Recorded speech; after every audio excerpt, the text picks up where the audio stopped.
Transmitting to you from Old Heart Radio.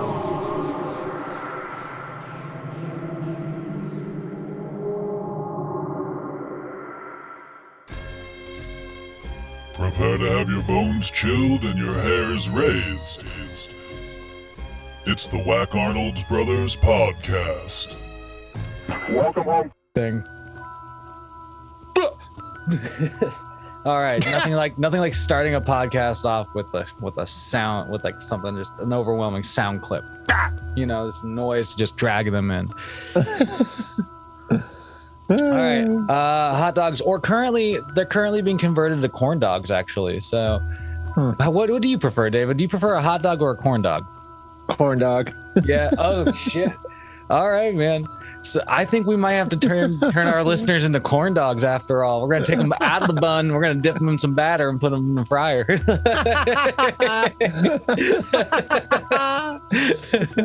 Jesus.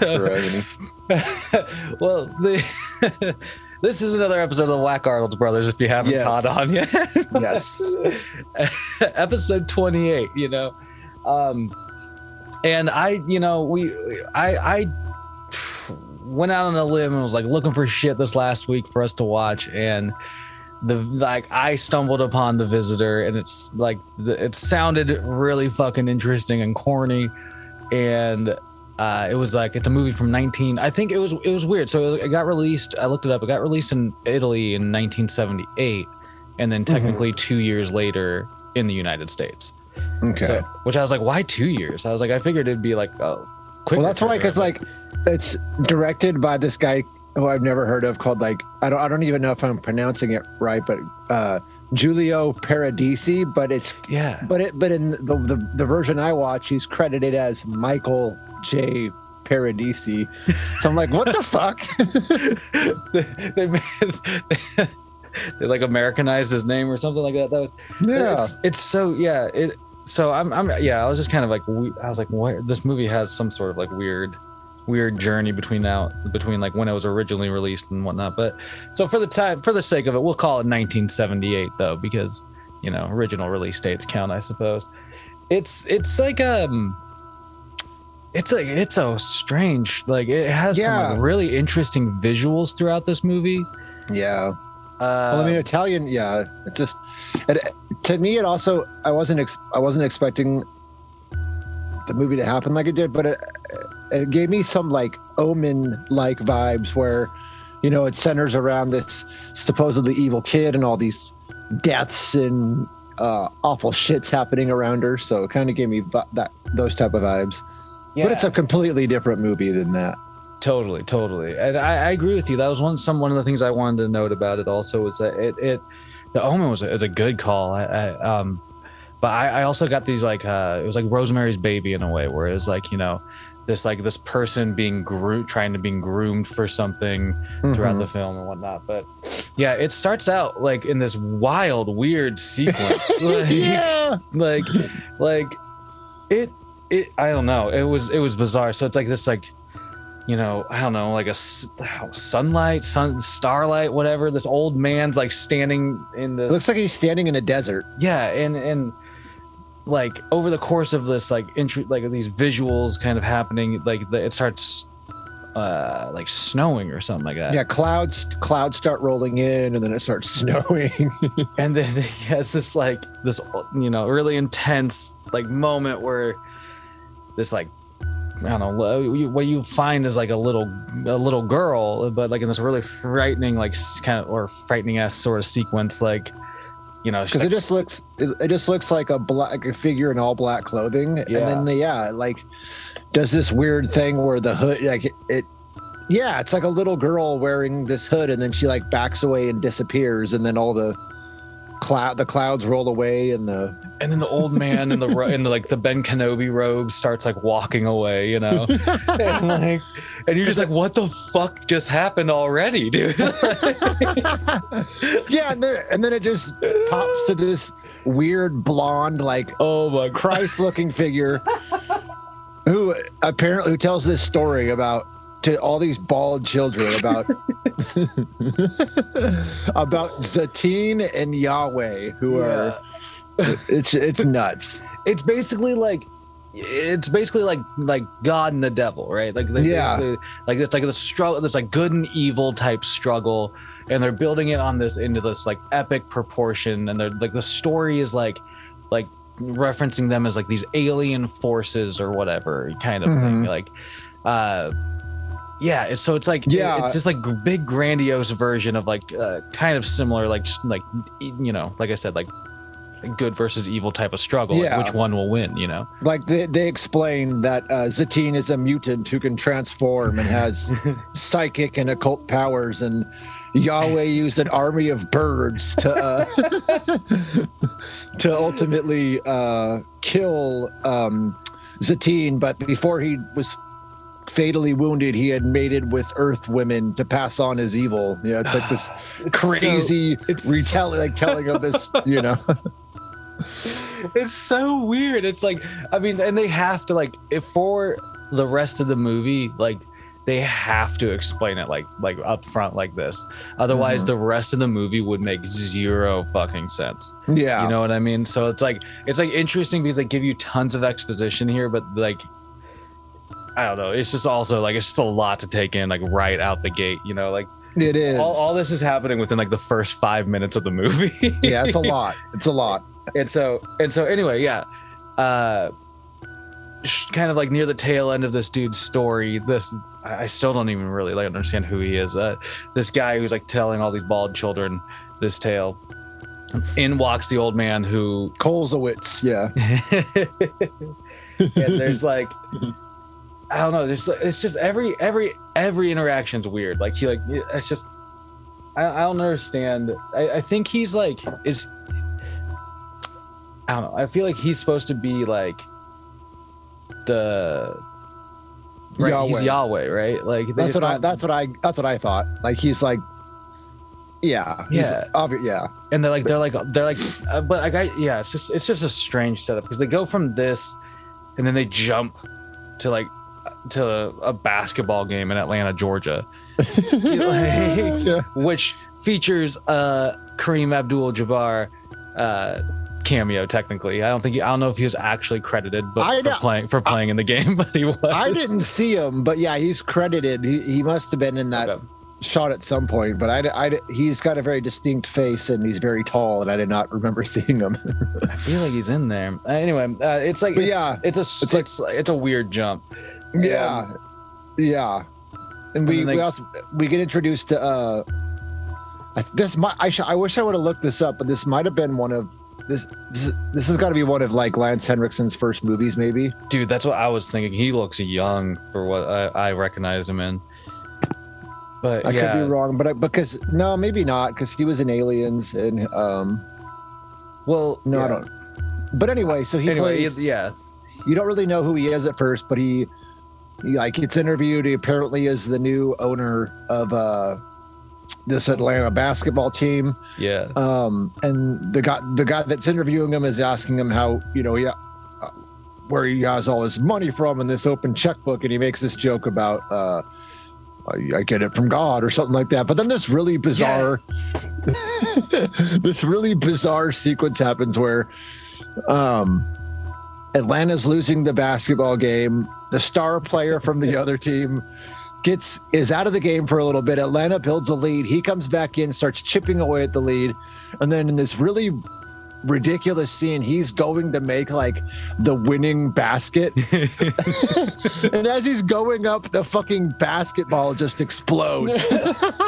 Just completely out of nowhere, dude. It's like, and there's like barely a mention of it after that too. Like it's like it explodes, and then like you hear like some of the characters talk about it like once, like really quickly. There's like, barely any mention of the basketball team at all past this point. So it's like, what the fuck was the point of this? It was so strange. Also, side note, there was like a lot of like weird like sequence things, like during during this scene, like the announcer when the player gets pulled out of the game, he's like, oh, he might have been injured with his knee or his ankle or something like that. And then like there's a shot of like all these people like rubbing the dude's knee. And then like later on, there's like, and he's good. His ankle's looking better again. It's like little stuff like that. He's like, it just like lots of things were just like off in this sequence. But the explosion scene was like, it was super confusing because there's this little girl that kind of enters and sits like right by the fucking court, and I guess it's like, you know, like they sort of tie the two, like, you know, the girl sitting there and the explosion of the basketball happening, but you're just like, what the fuck? Which we obviously learned later who she is, and you know, she's like being groomed to be the anyway. But she like it shows her like lift down her sunglasses as he's driving to the hoop, and then the basket, and then I love how the basketball just explodes. And they're just like cool with the outcome of the game. Like they're not like, okay, so we need to get another basketball and replay this part of the game. They're just like, game over. You know, like what the fuck? All right, that's it. Well, that was the last basketball. Didn't you know? That I also I loved the tenacity of the reporter that when you were talking about him. See, he doesn't let Lance like get away. He's like asks him like, where's the money come from? And Lance's like, yeah, you know, blah blah blah. And he's like, oh. Where does it come from, man? He just keeps like jabbing at him. It was like so fucking ridiculous. This little side character, but this like so after the basketball explosion, you kind of, I would say like that's when it like kind of cuts to like late night Lance. I'd say. Raymond's in bed with his girlfriend Barbara. Yeah, you know, they're under like this like fur fucking like blanket, and they have this really awkward conversation about how she's not loud enough for him. I was like, what is going on, dude? Like the cut's so far from like the weird aliens or whatever to like the basketball game to like this like odd scene, but you do there is some character building in this scene because. You learn that she doesn't want to get married again, or have kids, and that's kind of like this like pivotal thing, right, for Lance at least, or well, Raymond. But because we don't know why that's important until a little bit, but he, you know, he's bummed out. Basically they get in this argument kind of where he wants to marry her, but she never wants to get married again. And her daughter, she also mentions that her daughter scares her, and that's part of why she doesn't want any more children. Yeah, like there's like some, I don't know. She's laying down some legit reasoning. She's just like, it's just not a good thing in my life right now, man. Right. But yeah, you find why he gets kind of pushy a little later, but it gets, obviously, they get back to getting hot and heavy, and then Barb goes back to her house where she encounters her creepy fucking child. Yeah, dude, like I love the huge screen that they have at this place with the Pong going. Yeah, like I wish, but yeah, that I would say, man, her kid is fucking creepy. Like out the gate, like you get like ill vibes from her, you know. Totally. And it's like when Barbara enters that like their house, and then like you have like the moment where Katie turns around in the chair and has her fucking bird on her with her and shit, and like, you know, it kind of like flies at her mom, and then, you know, it's just like the way this young actress like portrayed this character was probably the best thing in this whole movie. She did a really good job, because it was like weird, but yeah. And then like, you know, at first you kind of see like a shape in the other chair, and I was like, oh man, is this like gonna kick off something already? Is this like a little girl like next to a body? But then you find that like there's like a babysitter next to her that's like passed the fuck asleep. Out. You know, like, and you're just like, what the fuck? She's so like, it's like so strange because like this character is she just comes across like very almost like adult-like in her speech and stuff like that sometimes. Yeah, I think that's kind of off-putting. She also mentions that like that she thinks her mom doesn't love her because she's away too much, and you know what I mean. Yeah. Yeah, and so it's like you sent like this scene again, like Brandon Bill really does a good job of like sort of building part of what you needed, like, you know, what's essential to the story, which is the rift between mother and daughter, right? Yeah, that's a good point. But, God, dude, And then I will say, look, I love like there's something I love about like the look of 70s movies, you know, I hear you. Horror movies, man. And like this like including, and you see it a lot more later, but like the sets and stuff like that they're in look so fucking cool. Yeah, especially the house that they're living in. Yeah, dude. Yeah. For real. And then we get a quick shot of Kolzowitz, who's now in the U.S. He's at customs. Yeah. And they're like asking him why he's there, and all he says is, "I'm a visitor."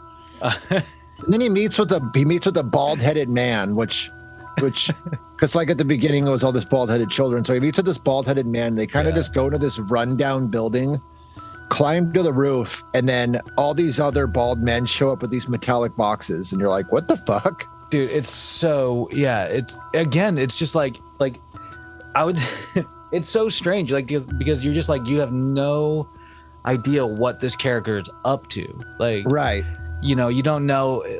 I mean, they build it up kind of right out the gate to like maybe tie in that this dude's, you know, Yahweh and whatnot, but you're just like, what the fuck is it, like, what's happening, how is, like, what like, it's an interesting way of doing this movie, because they give you like bits of it, but then it unravels so slowly, I would say, that like it's hard to, like, it does take a little bit to keep my interest. And then this is one of those moments where you're just like, it's almost too weird that you're just like, I laughed too hard at what was happening to like really, like, pay attention to like the seriousness of the story, what it's include, like what it of its part in the story, I guess what I'm trying to say. But it's understandable. Anyway, then you have this like really strange sort of, you know, meeting that takes place with Raymond, and it's becoming clear with his character, especially after this, once he enters the giant hall full of other you know, Dr. Walker, and these are the supposedly Satanists. Satanists, is that? And anyway, so this is the stuff that kind of gave me the Rosemary's Baby vibe, where it's like, you know, all these people have this, like, are like clearly trying to groom Barbara for this purpose, and like this purpose is, you know, involves Raymond getting her pregnant, and you know, all this stuff. And they explain that she can give birth to children of immense powers, and she's the only woman of this generation who holds the seeds of Zatine. So and they want her to give birth to a male, essentially. And it's like, again, you don't know why the fuck she has these powers, so you're just like, okay. It's just, I don't know. Anyway, it's it's like this really sinister idea, just in general, though, where it's like, you know, completely unbeknownst to her. But right, you know, yeah, it's a good point. That she not only has these powers, like, but that these people are trying to like manipulate her. You know, this evil plot is in, you know, store for her, and she has no idea. Yeah, and then we get the next sequence is just so fucking batshit out there. It's just like Katie has this 8th birthday party, because it shows this real quick shot like earlier of her mom and apparently her aunt going shopping. Her aunt picks out this like bird toy that talks or whatever. But so it's this really weird shot of this birthday party, and Katie has a vision of Kolzowitz at one point, but she opens up this present that was from her aunt that was supposed to be this bird toy, but it ends up to be a loaded gun. And she is like, mom, look at this gun, and like runs and throws it on a table, and it ends up fucking shooting her mom in the back. Yeah, dude. It was just the most random fucking. I was like, what the fuck just happened? It was so fucking bizarre.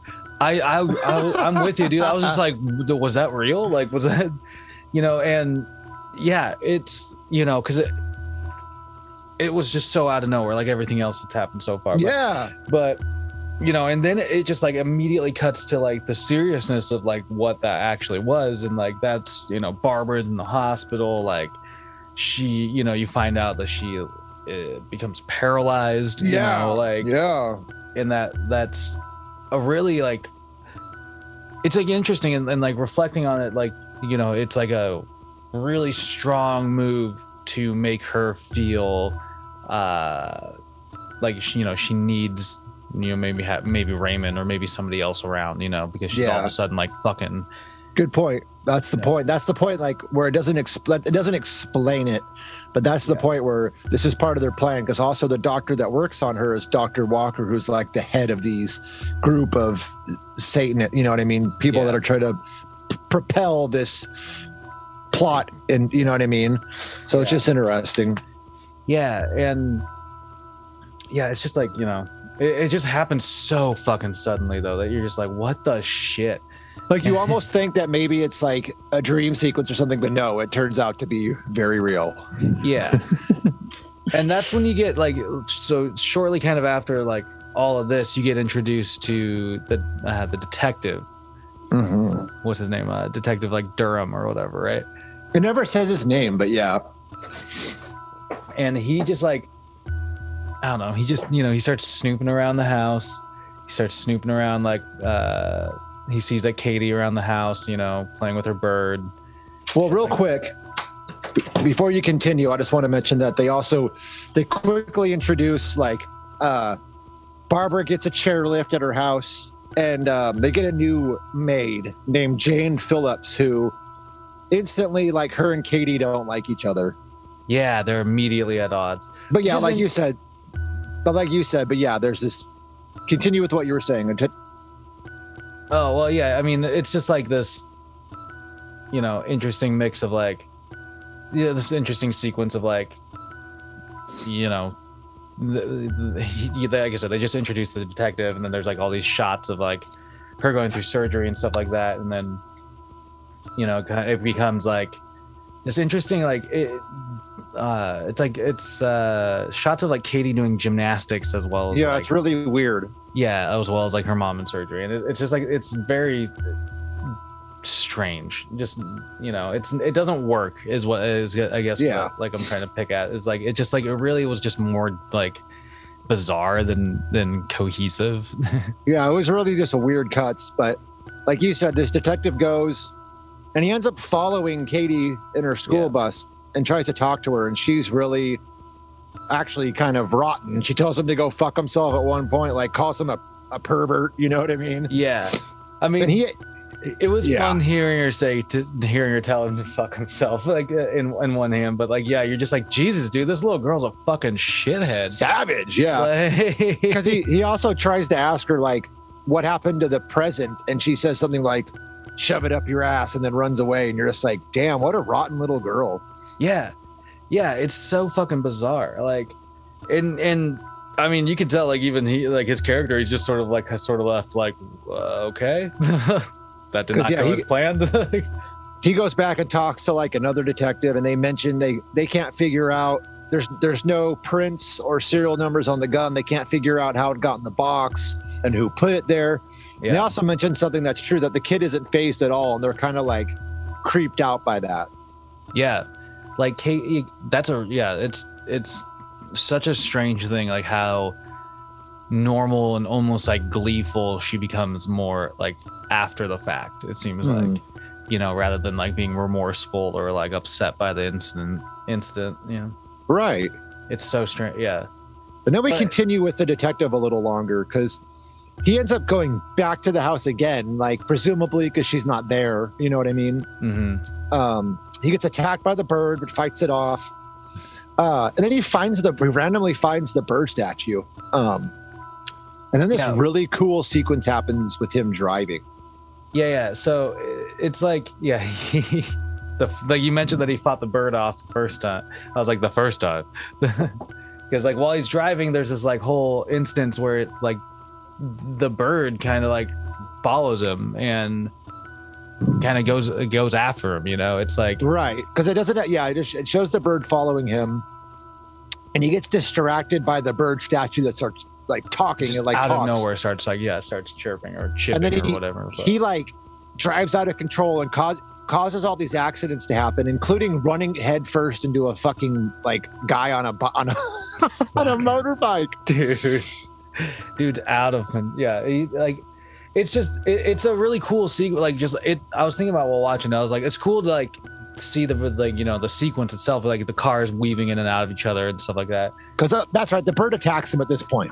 Yeah, the bird like somehow it's like lingering on top of a stoplight and waits for him and then like swoops down into the car and just relentlessly like fucking goes after him.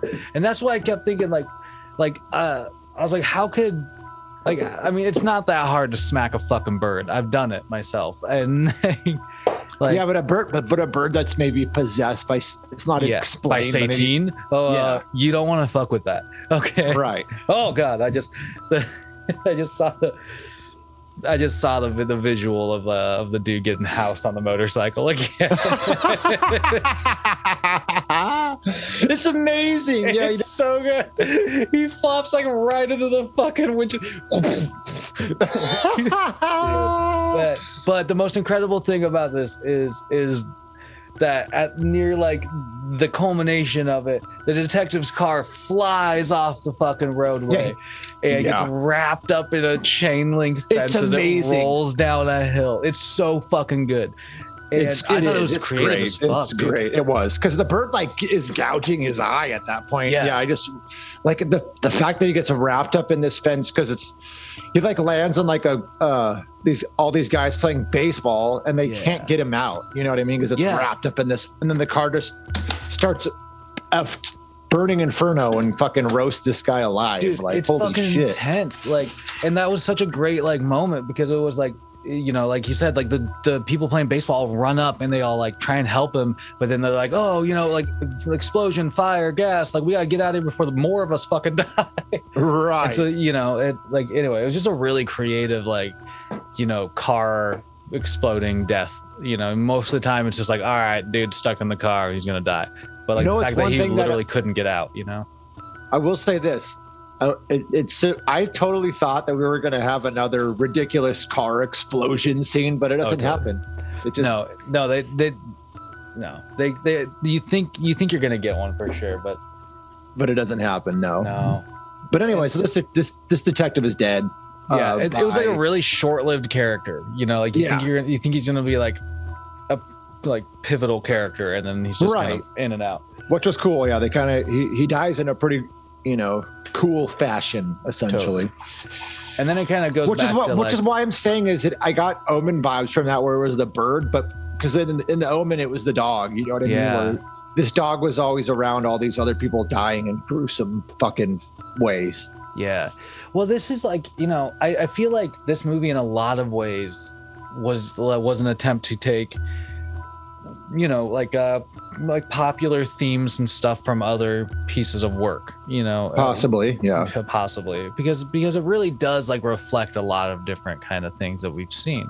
But either way, you know, like it kind of you get back to like a sequence between like Barbara and Jane, and they're talking about, you know, like her, like, you know, her fucking daughter and shit like that, like you know, the Jane starts talking about like the forces of good and evil, and right, and how kids are more inclined to like the forces of evil than the forces of good. I'm like, what the fuck kind of?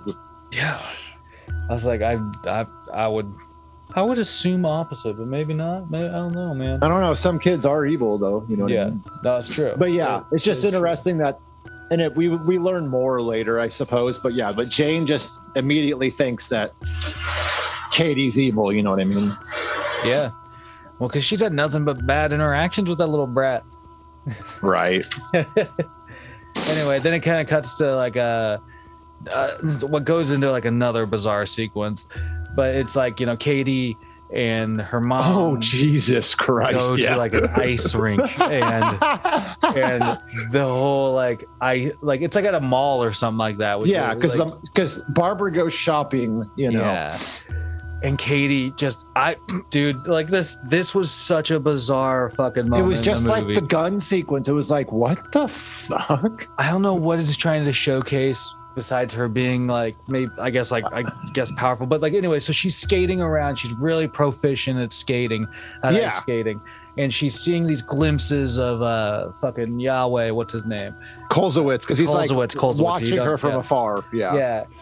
And then she starts like fucking with these people that are ice skating also. Like, like this like group like causing them to fall and shit. Yeah. Like this group of like teen guys or like, whatever. Like they're she's like bumping into him and knocking him over. And like, then like it all, the big moment is when two of them kind of try and rush her because they're all like frustrated that like she's fucking them up, and she like slings them like out of the fucking ice rink. Awesome, dude. And like not even just like over the fucking edge. It's like through the shop windows of the closest shop nearby, and you're just like, what the fuck? Just one of them flies through one of them flies through the glass window of like a diner. It's amazing, dude. But that was just one of those scenes where I was like, what in the actual fuck just happened? I was just like, this is so, I don't know. It was just so bizarre, but so fucking hilarious. It was great. It was so great. And then, it's like, again, like, you kind of have these like, they don't actually, the two characters still haven't met yet, right? Like, but they're Katie, about to. And I didn't expect this part to happen. It was really interesting because he Kolsowitz ends up at like their house. Raymond's house, yeah. Like, it's not Raymond's house. It's Barbara's house, but Raymond happens to be there. Yeah, but it's like so. Earlier in the movie, the Katie expressed her dislike for her babysitter. Even wanting to kill her. And so like out of nowhere, Kolsowitz shows up at this house and he's like, I'm Katie's new babysitter. The agency sent me, you know what I mean? Yeah, dude. Raymond's like, the agency? And he's like, yeah, home services. right. Whatever. It's like, because Raymond's even like, we usually get teenage girls, you know what I mean? Yeah, it's like very out of very strange. I would have questioned it maybe a little bit more if it was my kid I was leaving it with. But it's Raymond and Barbara are about to go out and like they look all fucking fancy. Barbara kind of goes down the lift and and she's like looking in this really nice dress and everything. Yeah. They leave the two together. They go off onto their like little their date night. Yeah, some kind of date night. We're led to believe at first. Yeah, and he immediately gets weird with Katie. Like, not the way you think, though. No, yeah, not like that. Not creepy weird. No, like weird. Like he's like, you belong in another place and from another time and dimension, all this shit. He's trying to just eating it up. Like she doesn't fight, like push back on it that much. It feels like she's just kind of like, I don't know. Like he like immediately tries to convince her that she's something. Right. And there's also an interesting part where they're playing Pong. And she like cheats to win, and he accuses her of using her powers, which she doesn't confirm or deny. She just is like, no, I used this switch or whatever. Yeah, it's just interesting that that's a good point, man.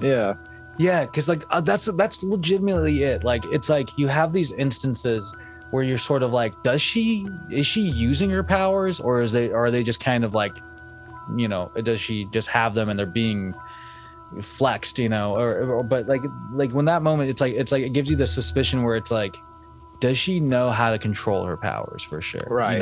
And she's just fucking with them. But yeah, that's and there's also this like quick cut where like they kind of show Raymond and Barbara's like dinner night, whatever they're doing, and I just wanted to point out, like, Raymond makes this announcement that he's like intending on marrying Barbara, completely out of nowhere, and you immediately see like the fucking like horror in her face of it, and so it's like, like things are kind of closing in around both of these characters, Katie and Barbara, where it's like, they're being confronted with outside pressures. Yeah, and she ends up even getting mad at him, obviously. And, for sure. And she like wheels away. He tries to console her, and he basically says to her that he wants to be with her forever.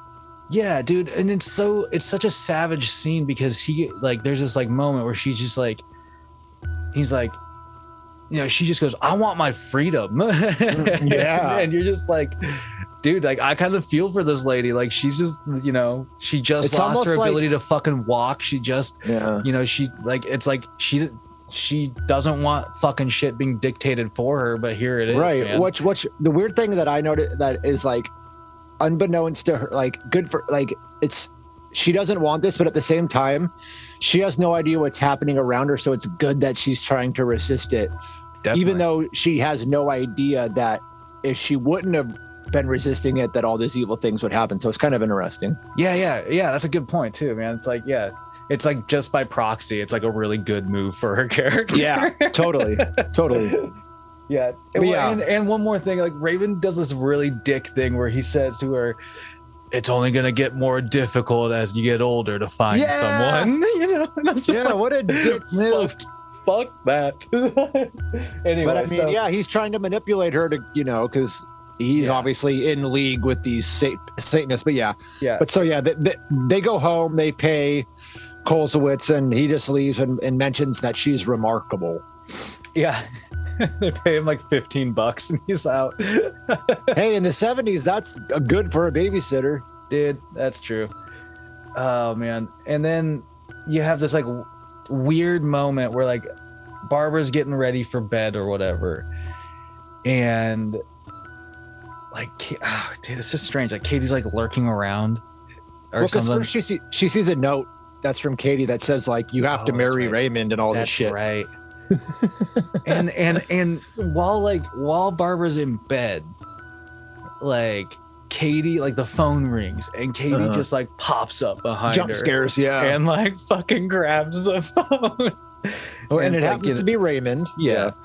And she's like, like hands it right over. But she says this like weird fucking thing, dude. Like Katie like tells her mom to go make love to Raymond or something like that. Yeah, she's like, you guys should have make love and have a baby brother or something for me. Yeah. It is bizarre. Well, it's just like, why is she pushing for it, dude? Like, yeah. Is she in on that shit? And then it's Raymond, so hard to tell with her character. It's true. And then Raymond mentions he has some business in San Francisco he has to attend to, and he wants her to come say goodbye at the airport before he leaves. Yeah. Which at first I thought he was just going to like demand that she come over or whatever. Like, I need you to come say goodbye now. Which would be a power move. But anyway, so he goes back to San Francisco and meets what? Yeah. Continue. And he meets with the council or whatever the fuck this is. We learned something interesting here too. It's, dude, what is that? What? Because Raymond meets with them and says that he wants another chance, and they're like, they shut him down, and they're like, no, like we need a more efficient method has been chosen, they say. So that leaves you wondering, I wonder what that's going to be. Yeah.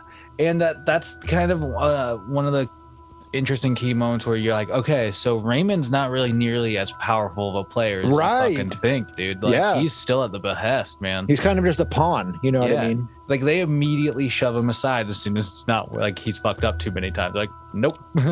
Right. But yeah, that's and you're right, dude. Like, that does kind of just leave you with like this, like, well, what the fuck are they gonna do? And we quickly learn.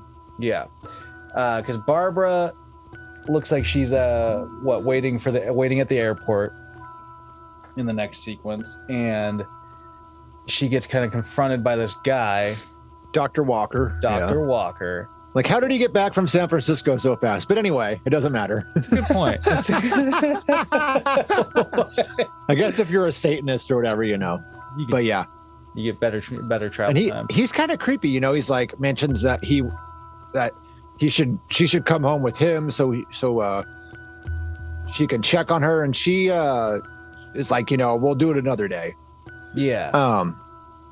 And so you think that maybe this plot that he has isn't going to happen yet, that it's going to wait a little bit longer. But no, on the way home, his plan comes into fruition because they're driving home. Her car dies. Yeah. And while the car dies, we see this like semi come from behind the car with flashing lights and drive off and then come back. And you're like, what's about to happen here?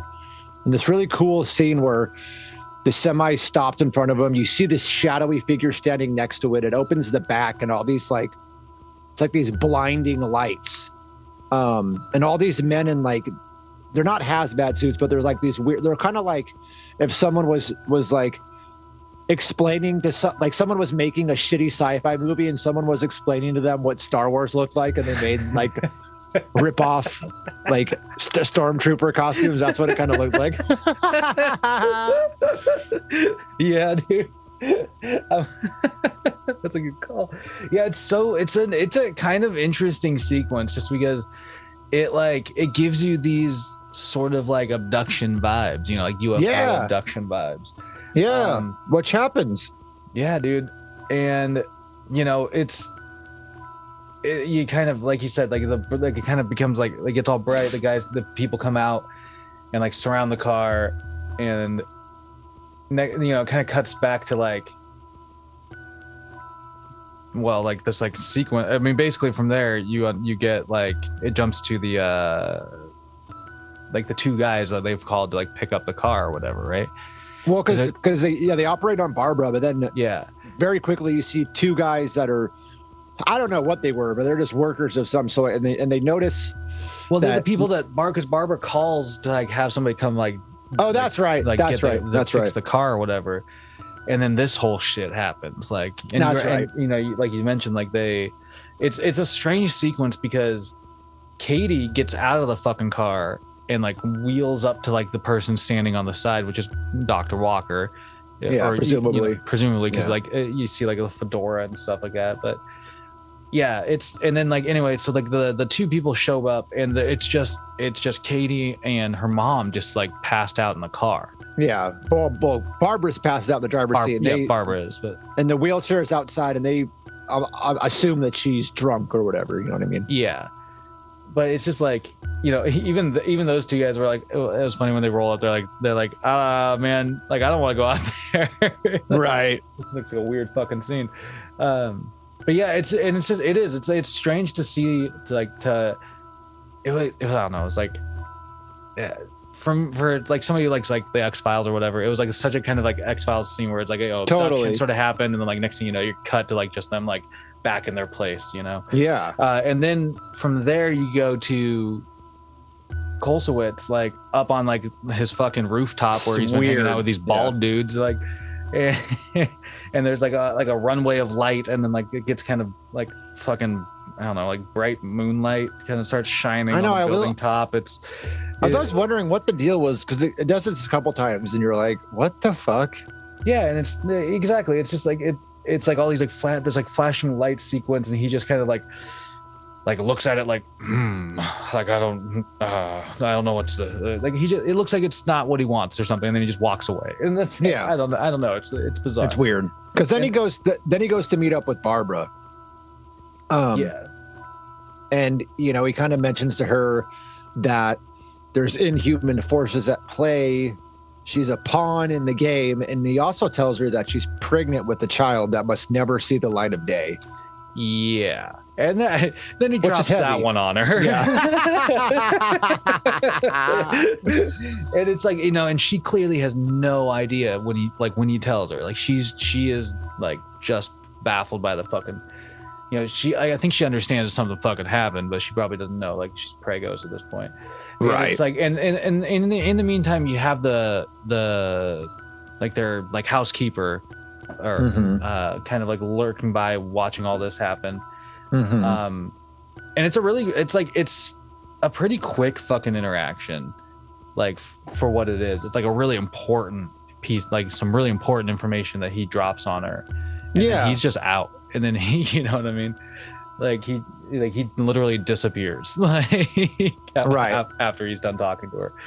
And then you see this, like she just has a like freak out moment where she just starts wheeling around the house in her wheelchair. Yeah. Like going in like circles and shit. And I don't know. It's like whether it must have just been her character just wigging out because the dude just like disappeared or something like that. But it was it was a really like, I don't know. It was a whole menacing sequence for what it was. Like, I mean, she just leaves. Like, unsettling vibe. Yeah. And then she just leaves. She like literally just zips out the door. Yeah. Yeah. And she ends up, so you're like, I wonder where she's going. And then, so we see her, she goes to like, it's some kind of, practice of some form, some child practice. And she meets up. Yeah. So we meet up with her ex-husband, Dr. Sam Collins. And at first he's kind of, a little demeaning towards her, but eventually he comes to see that there's actually that she's upset about something. And then he kind of starts kind of like seeing if he can help out and stuff like that. But you're right, he was kind of like a little demeaning right out the gate. But it's interesting because like she goes like the setting is like this like it's like a very crowded hospital. Yeah. Like or pediatrician's office or whatever. But yeah, it's like it's interesting that like up until I also forgot to mention while before we say what happens next at the hospital, like there's a quick scene with the maid and Katie where the maid like slaps Katie around and then ends up telling Katie where her mom went, and we see Katie like run out the house. But yeah, what were you gonna say? Yeah, like it's like well, I don't even remember, but that was one of my favorate scenes in the movie though. It's like it was just her just whoosh, whoosh. Just mollywopping her. Yeah. But so Barbara Barbara eventually tells Sam that she's pregnant, can't have the baby, and wants an abortion. Yeah. And it's such a weird intimate scene though, because he's like, you want me to do it? Like, and stuff like that. Right. But it's like, it is like a really powerful fucking scene because this shows you like, just how desperate she is to like get, like she doesn't want what's being forced on her. For sure. Another interesting thing to note here is that she also mentions she recognizes here that like all of her problems started with Katie, which is interesting. Yeah. Which that's a as a mother, important realization. Yeah, totally. Oh man, but yeah, and so like you feel like that. I you get the vibe that that's gonna go through, but then you have this weird scene where like like you mentioned earlier, Katie books it out. Like supposedly probably after her mom or whatever, and she shows up and was it at his like office hospital place, or is it just some warehouse? Like it was the building at the beginning that you see Kolzowitz going into. So it's like his built wherever he's been hanging out for the and like she definitely uses her fucking powers in this scene. I feel like because there's multiple shots of like her like looking down the hallway and then all the doors open and stuff like that. You know what I mean? And so like for me, this was like the moment in the movie where I was for sure like, okay, so she knows she has fucking powers. She's using her fucking powers, and she does even more in this scene. Yeah, for sure. And it's she's like trying to find obviously Kolzowitz, who she's kind of playing this like cat and mouse game with, as they like dart about the house. Dude, and she just gets like, and she runs into a couple of bald people, I think. So, yeah, because it's, I don't know, it's just this whole like weird sequence. Like she's just like chasing him around the fucking like, I mean, they get out of the building, they go down the street, like she's spying on him. Then like she fucking at one point like drops. Yeah, he goes into a hot dog stand. Yeah, dude, she drops like a fucking fire escape on this hot dog stand that he goes into, and you're just like, what the fuck? Right. She's trying to kill him, obviously, but he, he's sneakier than that. He escapes. Yeah. There's a really cool scene where he runs into like a house of mirrors. Yeah. This is an awesome shot. This whole sequence was really fucking cool. And that like, dude, those kind of things like I always get so fucking like lost in those whenever I go into like something like this. And this scene was just interesting because like she, him like kind of toying with her, and she's just kind totally of like, kind of being like, come out, like calling him like a fucking bastard and stuff like that. Old bastard, yeah. And then she starts like she starts smashing like fucking mirrors like nobody's trying to business. Find him. Yeah, it's great. And you're just like, damn, dude, like this little girl's got some fucking strength. Like, I guess so. Yeah. It's a really raw power. But it is one of the really coolest cool shots in the movie for sure. Yeah. Well, but then there's like a moment though in it where like then like not just one, but like all the rest. It looks like all the rest of the mirrors that she hasn't kind of broken have Goldsworths in them. Yeah. Well, and they all shatter. That's right. That's right. And it was like it was pretty fucking cool. Yeah. But then we see Barbara. She's coming home after her abortion. Yeah. The lights start flickering out, and she's hearing noises, and then she herself gets attacked by the bird. Yeah, that fucking bird, man. Yeah, that'd be terrifying. Not gonna lie, I'm not a really big fan of, birds ever since seeing the birds as a kid. So she gets attacked by the bird. She makes it into her room, and this is really cool scene where looks like the doorknob's trying to open and it doesn't, and then it eventually does open, but then we learn it's the maid. Who has the dead bird in her hand, and the maid mentioned the maid mentions to her that she was setting her to protect her, and you're like, I wonder, you learn more about this later, obviously, but you're like, that's kind of, random. Yeah. I mean, you kind of get the vibe a little bit that like she's like more involved than just being a maid, because she's always spying on things and stuff, but you're just like, what the fuck is she doing? Like, yeah. Anyway. But then we get this awesome shot where Katie like just pops up from behind her mom, grabs her wheelchair and sends her flying through. It looked like I don't know if it was a fish tank because there wasn't any fish in it, but it looks like it. But it looks like a fish tank, and sends her flying headfirst, crashing through this glass fucking fish tank. Yeah. You're like, holy shit. Yeah, it was fucking gnarly. It was like, she just like runs around the house with her and then just like right into it, and just it's badass. The shot of her going like head first into it was really cool. Yeah. And then it goes to this, it shows like Katie like kind of looking all like, nasty right afterward, like, and then it shows Kolsowitz and fucking what's her name, Jane, right? Jane. Yeah. Like on the roof that Kolsowitz has been hanging out with that weird runway of lights or whatever. Like, right.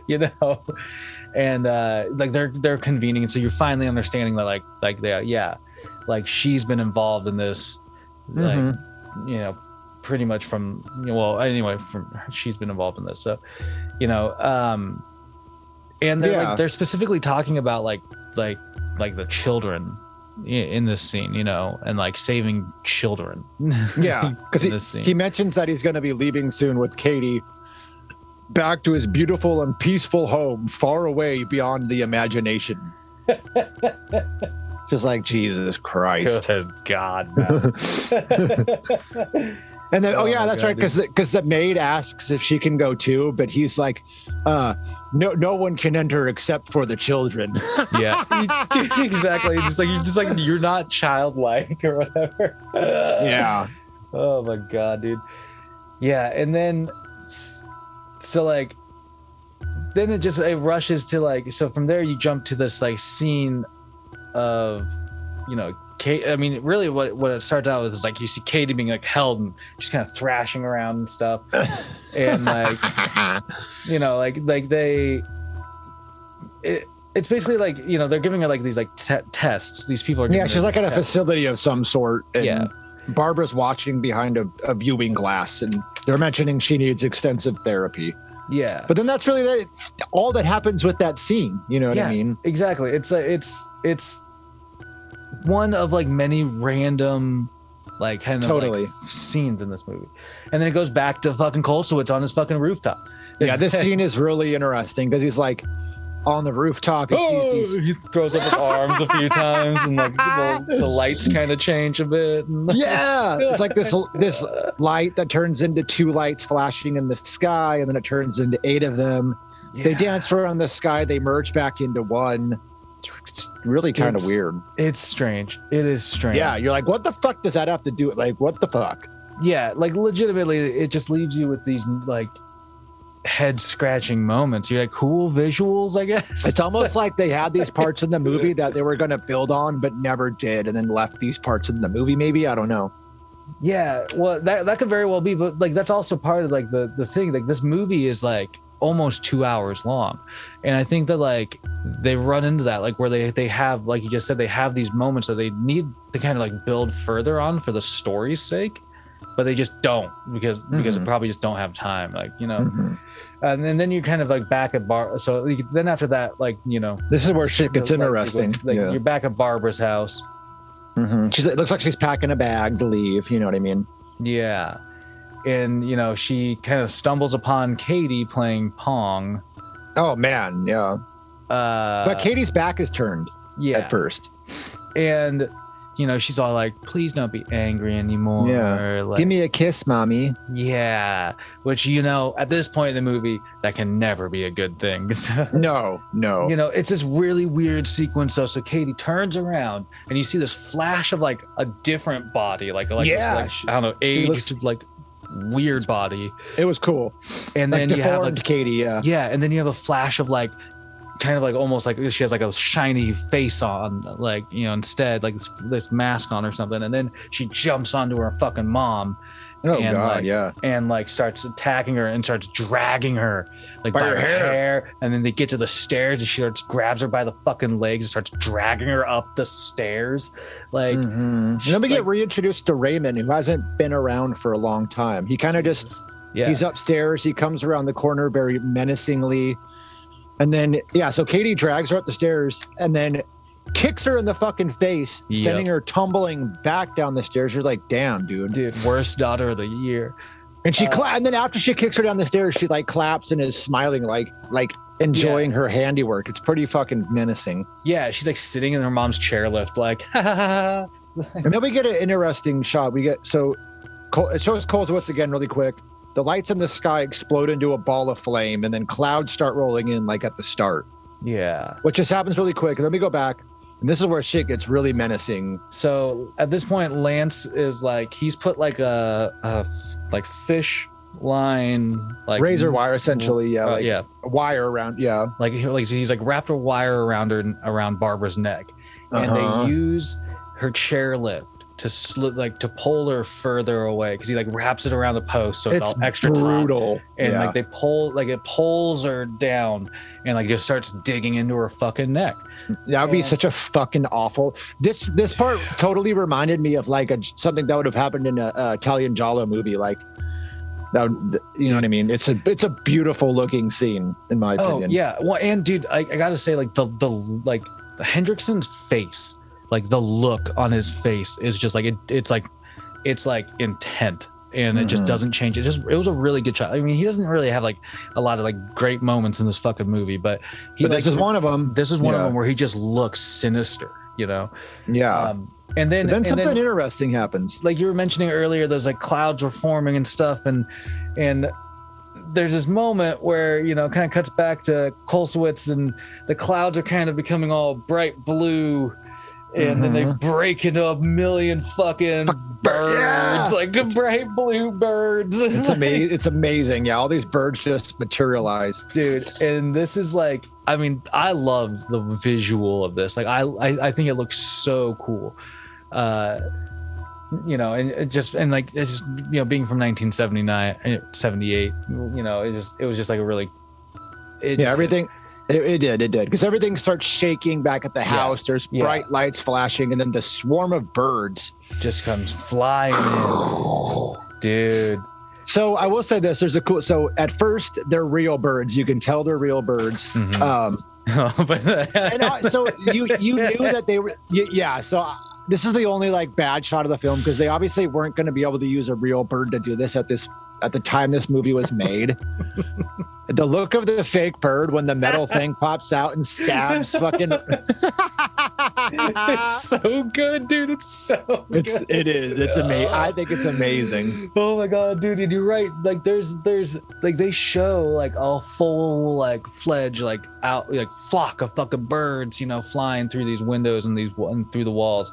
And then there's just the one like fake one that you follow for a few. It looked what it looked like? What? It looked like when I was growing up, my stepbrother Travis was a hunter, and he always had these decoy, like bird decoys. Yeah. That's what it looked like. It looked like a bird decoy. Dude, because he just spouts this fucking metal hook that just jabs him in the neck. It's beautiful. Dude, it was such a great shot. It was. And then like some blood starts coming out of his neck a bit, and yeah. And then the birds are like they're going after Katie a little bit, like kind of like messing with her.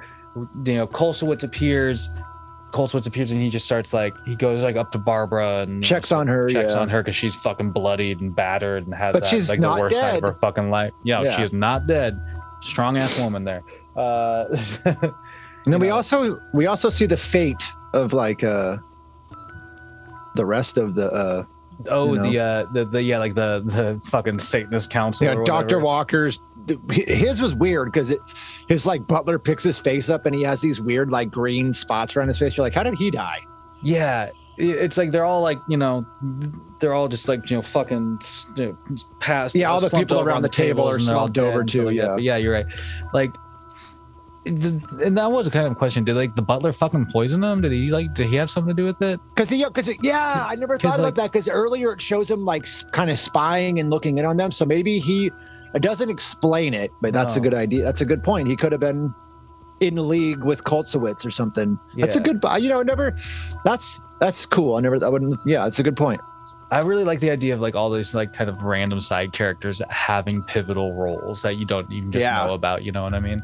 But anyway, so there's that, and then it kind of Here's the thing, real quick. Here's the thing. So this was an Italian movie. If this was an American-made movie, they would have spent all this time explaining that these characters were. And that's what I love about Italian cinema is it leaves it up to the viewer more to deduce what's going on. It doesn't just slap you in the fucking face with it. You know what I mean? Dude, that's a really good point, man. Because that's something I noted out of this movie was that like it gives you some piece of pivotal information up front, but then it really relies on you following through the entire movie to actually piece together what the fucking movie is about. Yeah. Rather than just fucking force feeding it to you. It's great. Yeah. But so it transitions from here to right back to another shot of that blonde, blue-eyed dude like close up. He's creepy looking. The Jesus creepy dude. Like it's so bizarre. And Kolsowitz, like, he's back on this big, beautiful, like, I don't know, pristine white planet where like he walks into this room full of bald children and, and one of the bald children turns around and gives him a hug. And you see that bald child is Katie. Yeah. Like he has saved Katie. Yeah. It's pretty interesting. And you're just like, what the fuck, dude? Yeah. It's interesting. Like that's it. He like and that's saved the movie. Her. Yeah. They hug, she smiles, and that's the movie. You're like, wow. You're just like, what just happened entirely? But I will say this, man, like it like I was joking about it earlier. Like this movie, it was just like I think it was just so long. Like it was like the pace of the movie kind of ate at me like a ways. Like it physically fucking like I just like had to like drink another cup of coffee halfway through or something. It's just but like pointing out some of the things that you did and kind of like sort of re-ingesting it's reminded me that like that is sort of one of the like I mean it's the time it was made, right? It's the style in which it was made. Like there's purposeful moves to that. It wasn't just like this necessarily like it's not like age that's made it like feel draining. It's like it's the style of the movie. But I thought it was an interesting movie. There's some cool sequences. It did drag a little bit. There's some unnecessary stuff, but overall, there were some cool shots. There was some really cool moments in this movie, and that's kind of what I took away from it was like overall the story I thought was kind of fucking like hodgepodge, but the things that happened in the movie were really interesting, dude. I'm glad I watched it. It was interesting. Yeah. Well, and I think we got probably. I think we were talking about like the next episode being kind of a focus on like some of like the 70s movies, and I thought like trying to so what? Well, that was going to be episode 30. Oh shit, that's right. Okay, never mind. I'll just cut that out. Anyway, okay, so it's I don't know. Like The Visitor is it's I don't know if I'm gonna find myself rewatching it, but it definitely was like an experience. I'll say. Yeah. Like if you I haven't really seen it, you should see it. Like for sure. If you have Shudder and you're into like late 70s, early 80s movies, like just jump on there and check it out. Like because it does have some really fucking cool moments. It's got that totally that young Lance Hendrickson in there. If you corn dogs are into that, Yeah, I like Lance Hendrickson, man. I mean, he's been in some great, like I said, Alien. He's great as Bishop in Aliens. Oh yeah, of course. His Pumpkinhead. He's been in so much shit. So yeah, I mean, if you look at his filmography, like it is really fucking impressive. Even just like outside of some of the sci-fi stuff, he was in like Dog Day Afternoon. He was in The Omen 2. Okay. It's been a minute since I've seen like the other Omen movies. So yeah, I mean, stable, like Terminator, all that shit, dude. He's just been around for fucking ever. Yeah. I think he's an OG. Yeah. But anyway, do yourself a favor. Find yourself visiting The Visitor if you feel like you need a visit. Yeah. I'll give this one 5 carrier pigeons out of 9. That's really random. Okay, I'm gonna give it 6.5 ice skating rinks out of 10. That sequence is fucking balls and dude, nuts. It was so fucking bizarre. Like, why'd they choose that? Just literally swings the guys around and just sends them flying. Like, oh my god, dude. Oh, dude, it's amazing. Good. It's so fucking good. Go watch it just for that scene alone. Like, it's fucking hilarious. I was busting up. For real. You heard it. Go do it. Thanks for listening, corn dogs. See you guys next time. Bye.